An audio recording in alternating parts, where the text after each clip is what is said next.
বদলা নয় বদল চাই, এই স্লোগান তুলেই 2011 সালে রাজ্যে ক্ষমতায় এসেছিলেন মমতা ব্যানার্জি। পরবর্তীতেও তার মুখে বিভিন্ন সময় এই কথা শোনা গিয়েছে। তবে এবার রাজ্যের বিরোধী দলনেতা শুভেন্দু অধিকারীর মুখে শোনা গেল বদল হবে ও বদলা হবের বার্তা।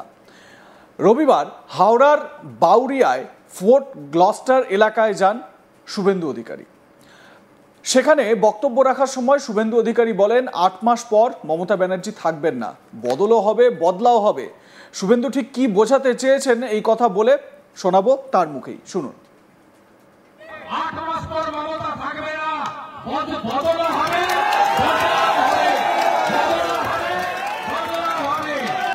হিন্দু হিন্দু ভাই ভাই। তার উদাহরণ হচ্ছে বাউরিয়া, আমাদের উলবেড়িয়া পূর্ব এলাকার এই এলাকা, যেখানে পুলিশ এবং জিহাদিদের মিলিত শক্তি হিন্দুদের দোকান ভেঙেছে, হিন্দুদের মেরেছে। এখন ওরা নেই, এখন মমতার পুলিশের অত্যাচার চলছে। পিসিতে নিয়ে গিয়ে মারা হয়েছে তাদের, 10 জন গ্রেপ্তার, একজন বেল পায়নি। আজকে যাতে তারা বেরিয়ে বিরোধী দলনেতা এবং বিজেপির এমএলএদের কাছে, প্রেস মিডিয়ার কাছে বলতে না পারে, এর জন্য এখানকার তৃণমূলের নেতা বেনু সেন এবং এখানকার ওসি এখানে একটা সন্ত্রাসের রাজত্ব কায়েম করেছে। যখন পিসিতে মারা হয়েছে, আমাদের লয়াররা মেডিকেল চেয়েছে, মেডিকেল রিপোর্টকে এসপি নিজে বসে থেকে সুপারের কাছে পরিবর্তন করিয়েছে। এটাকে এক কথায় বলা যায় জঙ্গল রাজ।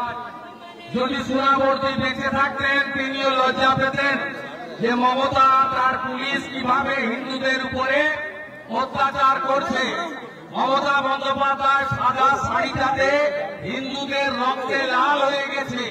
হরগোবিন্দ দাস, চন্দন দাস শুধু নয়, এখানে পশু কাটার তরোয়াল দিয়ে যেভাবে হিন্দু দোকান ভাঙা হয়েছে, মন্দির, শিব মন্দির, শ্রাবণ মাস, আমরা সেই মন্দিরে একটু আগে আমরা জলাভিষেক করলাম, প্রণাম করলাম মহাদেবের শিবলিঙ্গের এবং দেবীর মায়ের কাছে এবং শিব হর পার্বতীর কাছে। আমরা চোখের জল দেখছি মহিলাদের। আমরা এর প্রতিবাদ করব।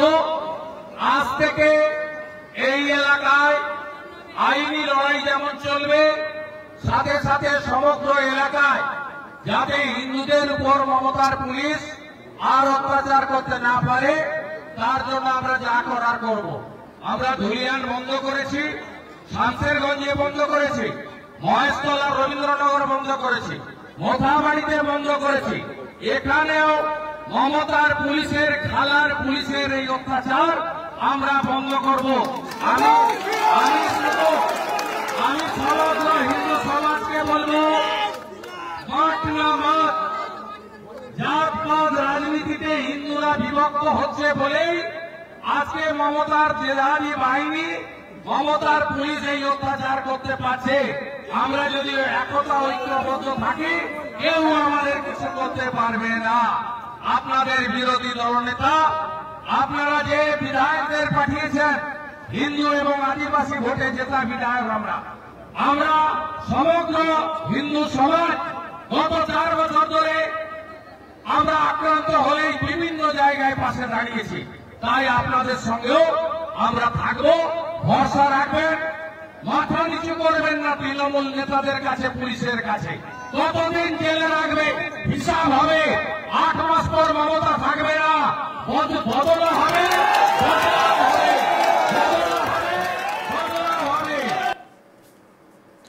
শুনলেন তো শুভেন্দু অধিকারীর বক্তব্য, বদলও হবে বদলাও হবে।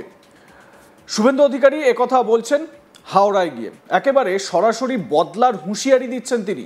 আর শুভেন্দুর এহেন মন্তব্যের পরেই কোনো মহল থেকে প্রশ্ন উঠতে শুরু করেছে, ঠিক কাদের উপরে বদলা নেওয়ার হুঁশিয়ারি দিলেন তিনি।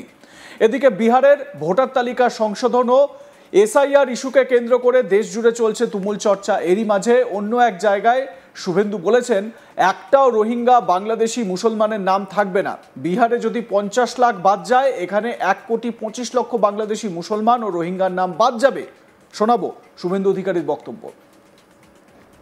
বিহারে যদি 50 লাখ বাদ যায়, এখানে 1,25,00,000 বাংলাদেশি মুসলমান আর রোহিঙ্গা বাদ যাবে।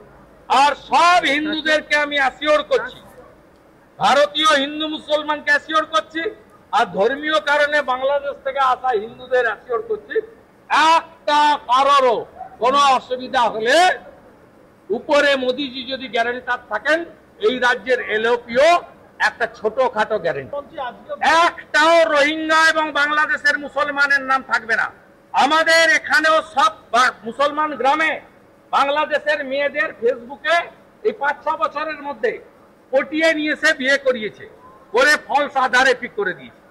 সব মুসলমান পাড়ায় পাবেন আপনি বাংলাদেশের মেয়ে বউ, বাংলাদেশের মুসলমান মেয়েদেরকে এনে বিয়ে করেছে, ফেসবুকে পটিয়ে। কেউ ভিসা করে এসছে আর ফিরে যায়নি, আর অনেকেই ভিসা না করে মমতার দয় বেড়া নেই খোলা 540 কিলোমিটার ঢোকাচ্ছে, শেষ করে দিচ্ছে। শুভেন্দু অধিকারী বলছেন যে একটাও বাংলাদেশি রোহিঙ্গা মুসলমানের নাম থাকতে দেবেন না তিনি ভোটার লিস্টে।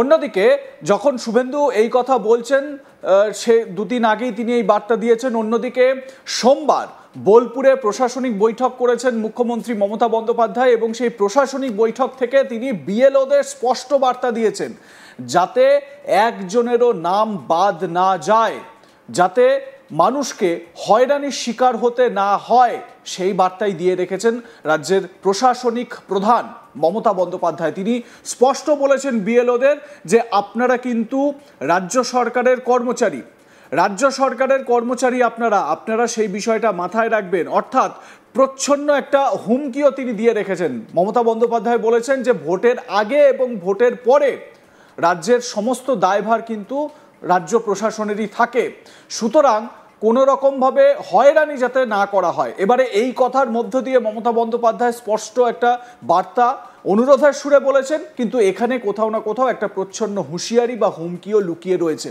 তিনি উদাহরণ দিয়ে বলেছেন যে কোনো একটি তরুণ বা কোনো একটি যুবক সে যদি বাইরে যায় কোথাও এবং সেই সময় যদি এসআইআর করতে আসে, তাহলে কি তার নাম বাদ যাওয়াটা উচিত, এই বিষয়টা উল্লেখ করেছেন তিনি। কিন্তু খুব ইন্টারেস্টিং ব্যাপার, শুভেন্দু যেখানে বলছেন যে আমাদের রাজ্যে 1,25,00,000 রোহিঙ্গা বাংলাদেশি বা অনুপ্রবেশকারী এদের ভোটার লিস্টে নাম রয়েছে, সেটা বাদ যাবে, ঠিক সেই জায়গায় মমতা বন্দ্যোপাধ্যায় বলছেন যে একটাও নাম ভোটার লিস্ট থেকে তিনি বাদ দিতে দেবেন না।